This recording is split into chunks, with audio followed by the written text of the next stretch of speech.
The Warriors traded Jordan Poole to the Wizards. They also traded their 2030 first round pick and their 2027 second round pick. I was told the 2030 pick is protected, so yeah, they might be. There's a high chance they'll probably be a lottery team by then. I'm willing to bet money on that. So, so the Wizards don't really get a legit first round pick in the sense that if it's lottery, they don't get it, but they get the 2027 second round pick.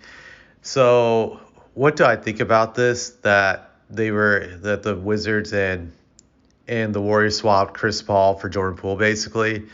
So I just want to talk about mainly Jordan Poole first. I said this like about nearly a year ago or several months ago, how long it was when this incident first happened between him and Draymond, that they could not coexist, that this was never going to work out between the two, and that it was stupid for the Warriors to run it back. And they still did it despite me saying that they shouldn't run it back. I knew chemistry would be out of whack, and it was. I also thought the Warriors should get rid of Draymond Green, but they were not willing to do that. And I said that several months ago in a video that he's a very toxic guy. He's a bully and whatnot, and they still didn't do it, and they obviously committed to him now by getting rid of Jordan Poole, because I really believe this was about them making a decision which one they wanted to keep, Jordan Poole or Draymond Green. On paper, I can say they made the stupid decision in the sense that they got rid of a young player in Jordan Poole. Do I think he's going to be a superstar? No. Possibly fringe all-star at his best, I believe. So you got rid of an above-average player, I would say, who's only 23 years old, I believe, to keep a aging veteran player who is, I believe, yeah, Draymond turned 33 this year. Excuse me. So he's not young anymore. Draymond's an old guy, and I know some people will say, like, well, this year was a great year for Draymond, but he just averaged what Charles would say is his typical triple single number. And he's only going to get worse as he gets older. I think one of the things that showed to me during the playoffs of Draymond's decline was that he couldn't slow down Anthony Davis. Anthony Davis shot ridiculously high percentages against him. So that's what he's supposed to be great at being able to contain these big men.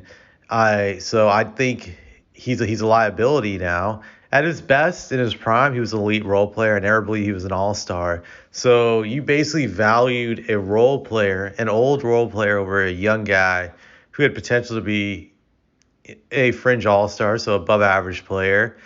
This was a terrible move by them, but I'm not surprised. And it just shows something that's wrong on a deeper level with them in their culture. Just basically the Warriors want to win at all costs. And even if it's toxic, they still want it. They value Draymond for his dirtiness. They love what he does, how he gets underneath guys' skin, how he plays dirty, how he's able to value the refs. They believe that his dirty play is more valuable than whatever Jordan Poole brings to the table. I also believe Stephen Curry and him are I'm not going to say close in the sense that they're buddies, but I think they both need each other for different reasons. Curry is a soft player. He is very soft. Despite being an all-time great, I have him in my top 20. I still view him as a soft player. He's a guy who does not like physical play. Granted, the league is not close to being as physical as it was back in the day, but he doesn't like it when guys get physical with him every now and then. He's never been that type of guy. So Draymond Green gives him that enforcer he could have in case somebody tries to rough him up or give him a hard foul. A guy who's going to resort back into doing cheap shots on his own and play dirty and whatnot to protect Steph. So that's why he likes Draymond, for the dirtiness. And he also likes the edge Draymond gives the Warriors with his dirty play and his ability to work the refs and get favorable treatment. So that's one thing Steph Curry really values big time. He also values Draymond Green's illegal screens. So he's willing to keep Draymond at all costs because he feels what Draymond does benefits his game despite Draymond being rotten. I know some people could say, like, well, you got to respect Steph. He's being strategic about this and whatnot. But I still don't respect it because Draymond, even with the stuff he brings, it also comes with a lot of negativity, and it can destroy your team. I felt they were very fortunate to win those 4 titles with Draymond. I think if Kevin Durant never comes to them after they lost to LeBron 2016, they never win another title. I know people are going to bring up last year, but if you look at it, the guy who was a key contributor on their team last year was Andrew Wiggins. And they wouldn't have gotten Andrew Wiggins without getting Kevin Durant because they traded Kevin Durant for D'Angelo Russell, which allowed them to flip later on for Andrew Wiggins. So it was kind of like a chain reaction what Kevin Durant did by joining them. So I think Draymond benefited greatly for that. If they had to just keep that team together from 2016, the one with Harrison Barnes, I don't think they would ever win another title. And Draymond's just dirtiness and toxicity actually divides them earlier, I believe, because the thing with a guy like Draymond Green is his leadership is crappy. It only works when you're winning. But when you're losing, it doesn't work at all, and it just breeds resentment and contempt.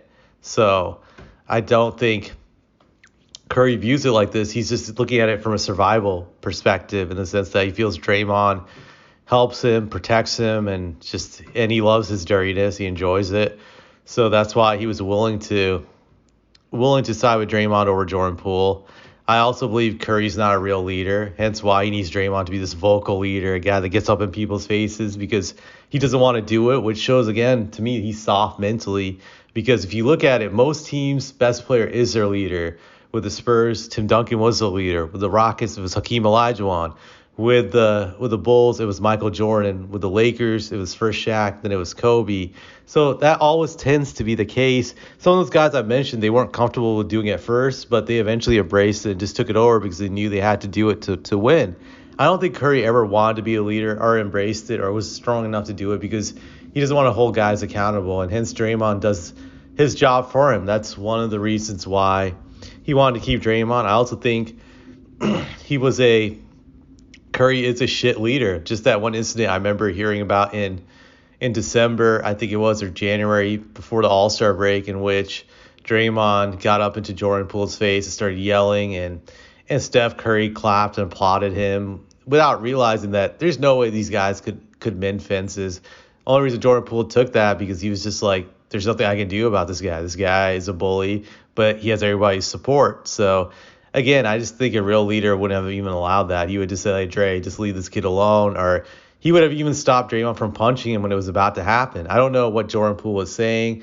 Yes, I don't think Jordan Poole is a saint, not even close. I do think he has a douchebag personality just with what he brings with his trash talk.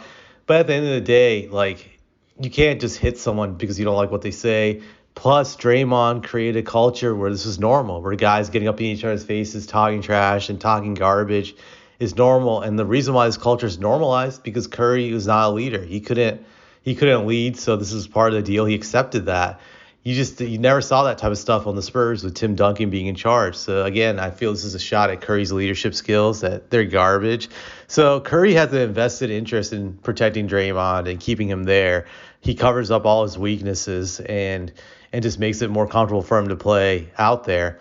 I feel Draymond needs Curry just as much because without Curry, he's a garbage role player, just probably playing in the G League. He needs what Curry brings to the table to make him look better. So I'll be honest about Draymond's game. I feel he is a good ball handler. He could push the ball up the court. He's a good passer, but I'm not going to say great. Definitely not on Jokic's level. Just he's a good passer, but for being honest, half his assists are simple handoffs to Curry or Clay. I've seen that so many times. So I don't think he would be averaging 6 or 7 assists in a real assist on a regular team that didn't have those types of scorers or guys who could spot up. That's the way I look at it. So he benefits from Curry big time, and he benefits from being Clay. Granted, I think Clay's now getting washed, but he's had his most success with those guys, and he knows deep down inside that he wouldn't be a good player on a regular team or even a crappy team like the Pistons. He would be pretty much useless because those guys can't hit shots and they don't have the center of gravity in which he could thrive off of. So he knows that, and that's why he wants to be with the Warriors. I'm willing to bet he would take him a little bit less money to be with the Warriors than whatever the top teams are willing to offer him in free agency. So he's willing to do that. And it wouldn't surprise me. Like I said, like say some team offered him 110 million, 120, but the Warriors offered him 100. I think he would take that 100 just to stay there. The only other place I could see him going is the Lakers because he wants to be with LeBron, but I don't think they have the money, so that's not going to happen. But I would say this situation shows you that in some situations we're not really far off removed from high school are you in middle school when it comes to workplaces or anywhere you work, whether it's corporate or whatever type of job you do, there are favorites people play with. There's definitely favorites in the workplace. And unfortunately, bullies have a lot of power. I just look at Draymond. He's like the typical popular kid who's a bully that has a lot of support. That even if you do the right thing to stand up to him or you telling him, you're basically going to get the wrath of all his friends and you're just never going to be able to deal with it. And I think that was the case with Jordan Poole, that Draymond was so cozy with Steph and Clay that he was never going to win this battle. And he was also cozy with Steve Kerr, Bob Myers. I think one of the biggest reasons Bob Myers left because he couldn't act rational with this guy. Just he loved him so much and he was fearful he would make a stupid move by still being the GM and giving him too much money because he likes him too much. Draymond basically has full control of this team, and he's a straight up bully, but he gets away with it, and it just reminds me of high school, just the maturity level of all these guys. That this man literally assaulted another man, and they're willing to turn the cheek. I know some people are going to defend Draymond, like, oh, Jordan Poole gave him a little shove, and he deserved to get knocked out, like Mike Tyson style, and he deserved it. But I disagree. Excuse me. That you can't tolerate that type of BS. I just don't think that's appropriate. I know if people will say, hey, it's locker room talk. This is a locker room. It's not a regular work environment. This stuff is normal. Okay, if it is normal, then why should we respect players as people? Because I hear players complain all the time that, hey, you got to respect us. We're human too. We're regular people. Well, I guess they're not. They don't deserve our respect. You see, you can't have it both ways. So the fact that Steve Kerr and the Warriors tried to spin this incident as a normal incident just reflects poorly on their character and toxicity. And just that's definitely something I will never respect about them as an organization as a whole. I felt Steve Kerr looked very pathetic in this ordeal when he kept on calling out the guy who released the video instead of just addressing the situation. And I know why he deflected, because he didn't want to address the situation between Jordan and Draymond. He was so scared of division within the team or within the organization. But for being honest, there was division within the team. All the young players I heard hated Draymond, and basically the old guard of Steph, Clay were on his side, and Andre, etc. So there's already division. And even with Jordan Poole being gone, there'll be division. These young guys are not going to speak up against Draymond, even though they don't like him, because they don't want to feel they don't want to feel the repercussions of doing that. They know Draymond has his hands tied up with the media and everything, so he can influence all those things to turn against them. But they will passively aggressively hate on him. They won't tune him in when he's giving them advice on what to do or yelling at them to do this or that. They'll just passively aggressively ignore him. That's the way I see this playing out. I don't think this is gonna work out for the Warriors long term. They are gonna fall apart, I feel, over the next several years. They're just an old team. Chris Paul, I think he could be a good backup for them, but come playoff time, I think he's gonna break down. I just don't see this working out. I think the Warriors are betting that one of their young players, Moody or Kuminga, will step up in Jordan Poole's place. We'll see if that happens, but I doubt it. This team on paper, they're probably going to be in the same ranking as they was last year. I don't see them being a top 4 or top 5 team in the West with what they have. They're just very undersized. They have an aging roster just with Draymond and Clay. I feel both of these guys are past their primes, and like the saying, they say the best is yet to come. I feel the worst is yet to come with these two jokers. So I see this as just a bad trade they made just by being loyal to this clown Draymond.